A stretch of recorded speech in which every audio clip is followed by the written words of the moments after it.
BBC Urdu के programme Sairbeen में खुशामदीद। हमारे लंदन स्टूडियो से मैं हूँ आलिया नाज़की। मशरिक़ वस्ता में सबकत हासिल करने की तगदौ में यमन महाज़ जंग, हूसियों के मिसाइल हमलों के लिए अमरीका और सऊदी अरब का ईरान पर इल्ज़ाम। इंडिया के ज़ेर इंतज़ाम कश्मीर में हालात एक बार फिर खराब, मुजाहिरीन पर फोर्सेस की फायरिंग से एक खातून की मौत जबकि दर्जनों जख्मी। और एक 84 बरस की खातून जिनकी फिटनेस बहुत सी 18 बरस की लड़कियों को भी शर्मिंदा कर दे, मगर इस उम्र में ऐसी हैरानकुन फिटनेस का क्या राज है? यमन में हूसी बागियों की तरफ से सऊदी अरब पर दागे गए बैलिस्टिक मिसाइल के बारे में अमरीका की तरफ से ये इल्ज़ाम आयद किया जा रहा है कि ये ईरानी साख्त के कायम-1 मिसाइल थे। इन इल्ज़ामात के तनाजुर में 2 साल कबल ईरान के साथ होने वाले जौहरी मुआहदे पर एक मरतबा फिर बहस छिड़ गई है। ईरान के सदर हसन रूहानी ने अमरीकी इल्ज़ामात की सख्ती से तरदीद करते हुए कहा है कि अमरीका ये जौहरी मुआहदा ख़त्म नहीं कर सकता। दूसरी तरफ ट्रंप इंतज़ामिया के मौक़िफ़ के बरक्स यूरोपीय यूनियन और अक़वाम मुत्तहिदा ने भी ईरान के जौहरी मुआहदे को कायम रखने की ज़रूरत पर जोर दिया है। तफसील के साथ फराज हाशमी। अरब दुनिया के इस सबसे गरीब मुल्क में जंग शुरू हुए 1000 दिन गुजर गए हैं। इस जंग में अब तक 10,000 शहरी हलाक हो चुके हैं। अक़वाम मुत्तहिदा ने खबरदार किया है कि 84 लाख अफराद के कहत से दो चार होने का खतरा है। यमन पर सऊदी इत्तहादी अफवाज की बमबारी में शहरियों की बढ़ती हुई हलाकतों पर अक़वाम मुत्तहिदा और इमदादी इदारे मुसलसल तशवीश का इजहार कर रहे हैं। हमें यमन में साबिक सदर अली अब्दुल्ला सालेह की हलाकत के बाद सऊदी इत्तेहाद के फ़िज़ाई हमलों में पैदा होने वाली शिद्दत और बढ़ते हुए जानी नुकसान पर शदीद तशवीश है। 4 दिसंबर के बाद से अब यमन में सऊदी बमबारी में 136 अफराद हलाक और 87 ज़ख्मी हुए हैं। यमन में एक तरफ तो इंसानी बहरान शिद्दत इख्तियार करता जा रहा है, तो दूसरी तरफ इस बहरान के पूरे खित्ते को अपनी लपेट में लेने के खदशात भी बढ़ते जा रहे हैं। जंग के 1000 दिन मुकम्मल होने पर हूसी बागियों की तरफ से सऊदी अरब पर एक और प्लास्टिक मिसाइल दागा गया। अमेरिका ने हूसी बागियों को मिसाइल फराम करने का इल्ज़ाम ईरान पर आयद किया है और इसके साथ ही 2 साल कबल होने वाले ईरान के जौहरी प्रोग्राम पर माहिदे को ख़त्म करने की बहस एक बार फिर छिड़ गई है। सलामती कौंसिल में खिताब करते हुए अमरीकी सफ़ीर निकी हेली ने कहा, अभी हमारे पास इस हमले की तमाम मालूमात नहीं है। ये माजी के हमलों के तमाम निशानात रखता है जिनमें ईरानी हथियार इस्तेमाल किए गए। इनमें से कोई भी मिसाइल किसी भी वक्त अपने हदफ को निशाना बना सकता है। ईरान ने अमेरिका के इन इल्ज़ामात की सख्ती से तरदीद की है। तेहरान में सदर हसन रूहानी ने टीवी पर बराह रास्त नशर होने वाली अपनी तकरीर में कहा, इस माहदे को हुए 2 साल हो गए। कितनी मरतबा अमेरिका ने इस माहदे को ख़त्म करने की कोशिश की है, कितनी मरतबा। वो आज तक इसको ख़त्म करने में कामयाब नहीं हुए हैं। मेरे ख्याल में वो कभी इसको ख़त्म करने में कामयाब नहीं हो सकेंगे। अक़वाम मुत्तहिदा ने फ़िलहाल ये तस्दीक नहीं की है कि सऊदी अरब पर दागे जाने वाले मिसाइल ईरानी साख्त के थे, लेकिन यमन का बहरान दिन ब दिन संगीन होता चला जा रहा है और मुस्तक़बिल में ये बहरान क्या रुख इख्तियार करेगा, इसका तयन किया जाना अभी मुमकिन नहीं है। Faraz Hashmi, BBC news. और इसी बारे में मज़ीद बात करने के लिए इस वक्त इस्लामाबाद से हमारे साथ बराह रास्त मौजूद हैं कायद-ए-आज़म यूनिवर्सिटी में school of politics and international relation से वाबस्ता डॉक्टर कंदील अब्बास। डॉक्टर साहब, सरबीन में खुशामदीद। यमन रिवायती तौर पर ईरान के ज़ेर असर वैसे तो कभी नहीं रहा, तो अब ये इस तरह सऊदी अरब और ईरान के दरमियान मफादात की जो ये जंग सी है, इसका मैदान कैसे बन गया?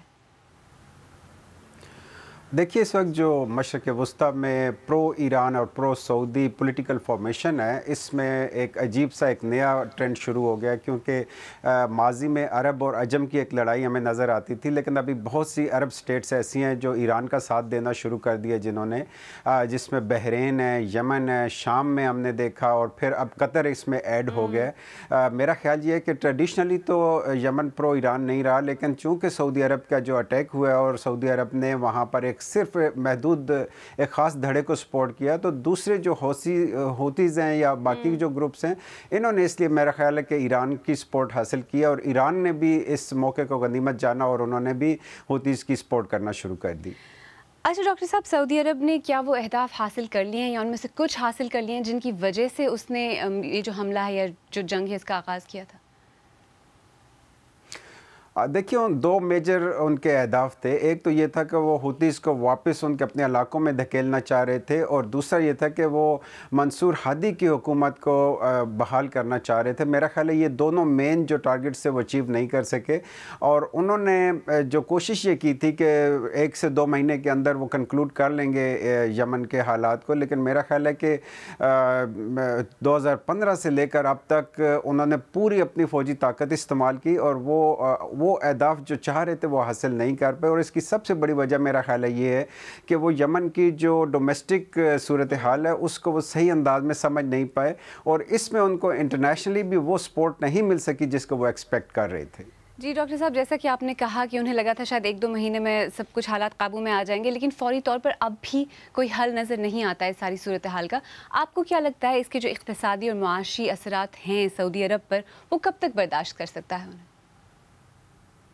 मेरा ख्याल है ये अब एंड को पहुंच चुका है, इसलिए कि सऊदी अरब के अंदर जो दाखिली इंतशार पैदा हुआ है इसका ये ख़ुद इस बात की निशानदेही कर रहा है कि सऊदी अरब ने जो पोस्ट शाह अब्दुल्ला पीरियड में, यानी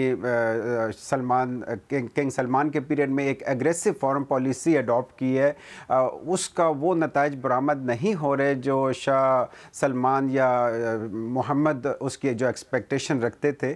अब मेरा ख्याल है कि जो दाखिली सतह पर एक माली बहरान भी पैदा हुआ है और सियासी बहरान भी पैदा हुआ है। अब इससे छुटकारा पाने के लिए जो बड़ी ताकतें, ख़ासतौर पर अमेरिका, उसको बराह रास्त मुदाखलत करना पड़ रही है, और मेरा ख्याल है कि इससे हालात मज़ीद पेचीदा हो सकते हैं। अच्छा, आपकी नज़र में ये जो मसला है, अगर ये हल होता है, उसकी शक्ल क्या होगी, जो सोल्यूशन या हल होगा? देखिए, अगर इसी हालत में आगे चला तो ईरान को ज़्यादा मौका मिलेगा कि वो सीरिया में मुदाखलत करे, और ईरान के पास एक बहाना भी होगा। लेकिन अगर फौरी तौर पर गैर मुल्की फ़ौजें यमन से निकल जाएं और यमन के अंदर आज़ाद और एक शफाफ इंतखाबात के लिए यूनाइटेड नेशन की सुपरविजन में एक माहौल पैदा किया जाए, और वहाँ पर डेमोक्रेटिकली एक ऐसी इंतखाबात कराए जाएँ जिसमें ख़ुद यमन के अवाम अपने मसाइल को हल के लिए जिस किस्म की हुकूमत मुंतखब करते हैं उसको इख्तियारात सौंपे जाए। इस्लामाबाद से डॉक्टर कंदील अब्बास, हमसे बात करने का बहुत शुक्रिया। और अब दीगर अहम खबरों पर एक नज़र डालते हैं। इंडिया के ज़ेर इंतज़ाम कश्मीर में झड़पों के मकाम पर मुजाहिरों का सिलसिला साल भर से जारी है। कई दफ़ा इन मुजाहिरीन पर फोर्सेस की फायरिंग से आम शहरी हलाक हो जाते हैं। ऐसे ही ताज़ा वाक़े में एक खातून की मौत हो गई है, जबकि दर्जनों ज़ख्मी हो गए हैं। हुकूमत और फ़ौजी हुकाम तवील अरसे से अपील कर रहे हैं कि ऑपरेशन के दौरान मुजाहिरे हलाकत खेज़ हो सकते हैं, ताहम झड़पों की जगह लोगों का एहतजाजन जमा होना अब एक मामूल बन गया है। श्रीनगर से रियाज मसरूर। जवां साल खातून रूबी जान उन 30 आम शहरियों में शामिल हैं जो रवां साल के दौरान तसादुमों की जगह मुजाहिरीन के खिलाफ हुई फौजी कार्रवाइयों के दौरान हलाक हो गए। इनमें रूबी समेत 4 खवातीन भी शामिल हैं। रूबी को गुज़िश्ता रोज़ शोपियान में मुसल्लह तसादुम के दौरान हुए मुजाहिरों के दौरान गोली लगी थी। तसादुम में 2 मुसल्लह शिद्दत पसंद भी हलाक हो गए। इस वाक़े में 50 से ज़्यादा अफराद गोलियाँ और छर्रे लगने से ज़ख्मी हुए हैं।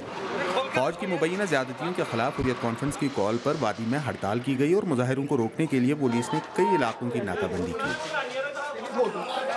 आम लोगों में इस हवाले से गम और गुस्सा बढ़ रहा है। उन्होंने क्या किया था? उनके भी बच्चे थे, उनके भी पेरेंट्स थे, उन्होंने क्या, वो घर में बैठे थे। अब ये वायलेंस कौन कर रहा है?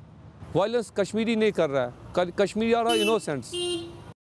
इसी एनकाउंटर में वो इनको इन्वॉल्व करते हैं और उनको टारगेट किलिंग बनाते हैं। वहाँ पे नो डाउट वहाँ पे स्टोन पेल्टिंग भी होती है, तो उनको पहले ही वो मतलब स्ट्रैटेजी एक बनानी चाहिए कि उनके साथ कैसे टैकल करना है। वज़ीर आला महबूबा मुफ्ती ने ऐसे वाक़यात में आम शहरियों की हलाकत पर जज्बाती रद्द-ए-अमल ज़ाहिर किया। हिज़्ब मुखालिफ के रहनुमा उमर अब्दुल्ला ने भी अफसोस का इजहार किया। लहदगी पसंदों ने ऐसे वाक़यात की तहकीकात के लिए आलमी अदारों से अपील की है। कश्मीर में गुज़िश्ता 2 बरस से हालात कशीदा हैं। हुकूमत हिंद की वज़ारत दाखिला ने इंकशाफ किया है कि इस साल दिसंबर के वस्त तक 213 मुसल्लह शिद्दत पसंद मारे गए।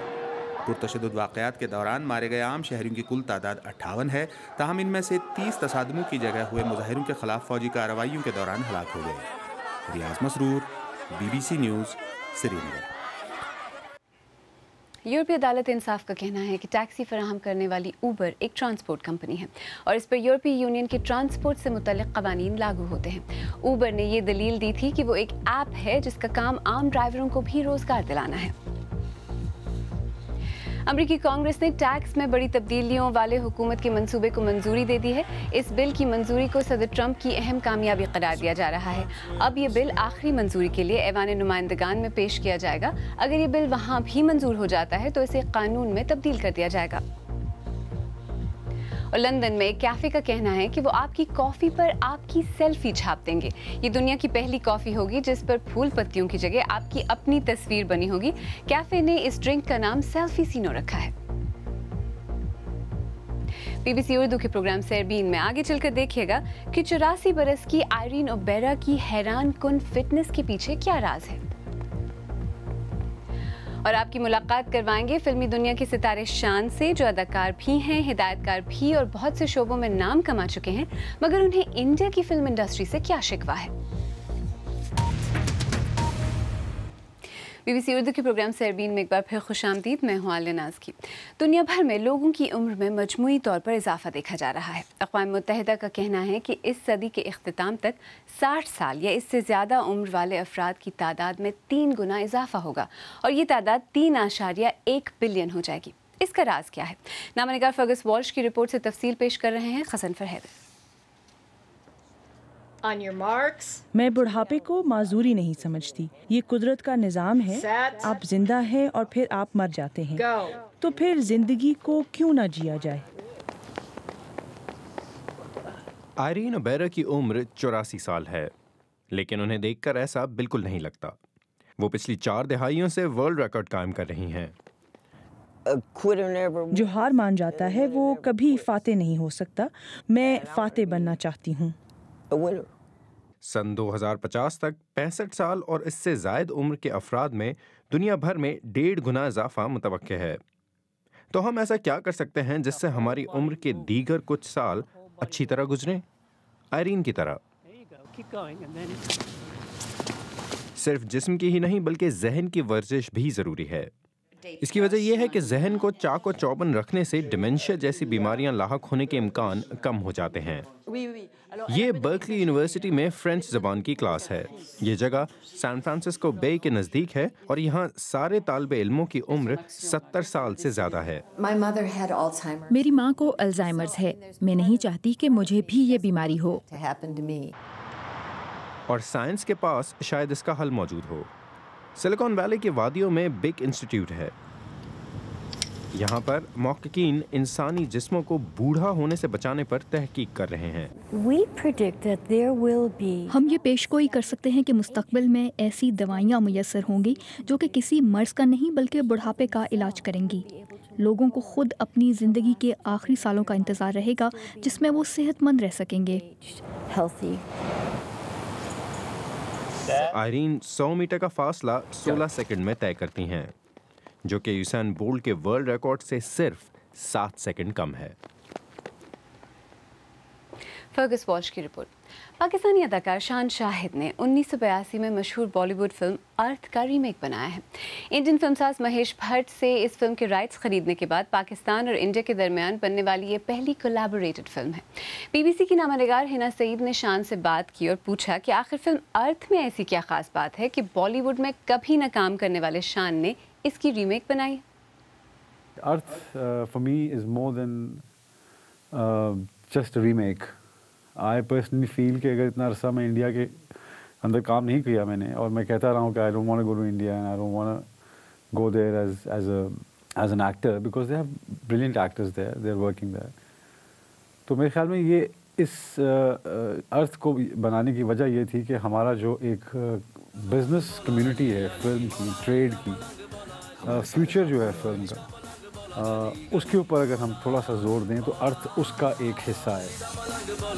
Don't tell me you're falling in love again. Ali really likes you. Are you crazy? हमारे एक्टर्स जब वहाँ जाते हैं तो I don't know that's a personal life whatever they do, but as a community कोई फ़ायदा नहीं होता पाकिस्तान फिल्म इंडस्ट्री को। सो मेरी नज़र में ये था कि अगर उनको इतनी ही मेरी ज़रूरत है, बार बार मुझे कहते हैं कि आप आएँ और इंडिया में फ़िल्म करें और मैं ना करूँ, तो एक बदमज़गी से पैदा होती। आप उन बहुत थोड़े पाकिस्तानी फ़नकारों में से हैं जिन्होंने बॉलीवुड में काम नहीं किया। इसके पीछे क्या वजूहात हैं? इसके पीछे सबसे बड़ी वजह तो यही है कि मेरे ख्याल में पाकिस्तान में बहुत काम करना बाकी है अभी, और अगर मैं अपने बैंक अकाउंट की तरफ देखूं तो मुझे इंडिया चले जाना चाहिए और वहाँ जाके काम करना चाहिए। लोगों के रवैये देखता हूँ पाकिस्तान में तो दिल करता है चला जाऊँ, लेकिन एक रिस्पॉन्सिबिलिटी है। मुझे ऐसा लगता है जैसे मैं कोई ऐसा डॉक्टर हूँ जो कॉन्गो में काम कर रहा है, उसके पास दवाइयाँ कम हैं, लेकिन वो जितने भी मरीज़ ठीक कर सकता है, जितना भी काम कर सकता है, उसका यहाँ होना ज़रूरी है। फवाद, माहिरा, अली ज़फ़र, इन्होंने इंडिया जाके काम किया, ये भी तो एक कल्चरल हार्मनी का तरीका ही है जो उन्होंने अपनाया है। नहीं देखिए, बिल्कुल उनको जो जिसको जैसी समझ आती है कल्चरल हार्मनी वो करे। तो इन तीनों को कहें कि अपनी फिल्में वहाँ जाके लगाएं, अगर नहीं लगाएंगे तो वो नहीं लगाएंगे तो ये गुस्सा भी खा सकते हैं और नहीं भी खा सकते हैं। वो इनकी पर्सनल, अगर मैं इनकी जगह हूँ तो मैं तो बहुत गुस्सा खाऊँ कि आपकी फिल्म में मैं काम कर रही हूँ, इतने हमारे ताल्लुकात हैं आपके साथ, इतनी तस्वीरें हमारी आपके साथ छपती हैं, इतनी पार्टीज हम आके अटेंड करते हैं, हम इंडिया आते हैं, जो कहते हैं हम करते हैं, तो आप मेरी फिल्म वरना लगी उसको ज़रा इंडिया में लगा दें, नहीं लगाएंगे। क्या आप अपनी फिल्म अर्थ को रिलीज़ करेंगे इंडिया में? मैं तो चाहूँगा कि रिलीज़ हो जाए। इंडिया में जो लोग बैठे हैं, इंडिया की जो गवर्नमेंट है, उसने ये देखना है कि ये फिल्म हमने लगानी है या नहीं लगानी, तो वो मेरे नहीं ख्याल लगाएंगे। हालांकि इसमें कोई पॉलिटिकल बात नहीं है, इसमें कोई वो नहीं है कि अगर हम आपकी फिल्म्स लगा रहे हैं यहाँ पर, धड़ाधड़ लगा रहे हैं, हर फिल्म लगती है उनकी, अच्छी से अच्छी और बुरी से बुरी सब लगती है और कोई रोकथाम नहीं है। तो इंडिया ने फिल्म्स बंद की हुई हैं, तो हमारे ये तीनों आर्टिस्ट जो वहाँ जाते हैं, अगर इनको ये फील नहीं होता है तो I have nothing against them, it's their own personal decision. Arth की रिलीज़ डेट क्या है और क्या एक्सपेक्टेशंस है बॉक्स ऑफिस कलेक्शन के हवाले से? देखिए, अर्थ की रिलीज़ डेट तो 21 दिसंबर है और but by the end of the day the audience decides कि उनको क्या अच्छा लगता है क्या नहीं लगता। But it's got a beautiful sound track, it's got 11 songs in it and बहुत देर बाद sound track apart from Coke Studio किसी कोई और म्यूज़िक भी सुनने को मिला है। So I think you will enjoy the music is one of the main essential powers of the film. शान से नामनिगार हिना सईद ने बात की। अगर आप चाहें तो मुझसे और हमारी टीम के दीगर साथियों से ट्विटर पर भी रब्ता कर सकते हैं। मेरा ट्विटर हैंडल है @आलियानाज़की। इसके साथ ही सरबीन इख्तिताम को पहुंचा। प्रोग्राम में पेश होने वाले मौज़ूआत पर अगर आप अपने ख़यालात का इजहार करना चाहें तो फेसबुक और ट्विटर पर हमारे सफ़े हाजिर हैं। कल फिर हाजिर होंगे, तब तक ताज़ा तरीन खबरों के लिए BBC Urdu.com देखते रहिए। आलियानाज़की को अब इजाज़त दीजिए।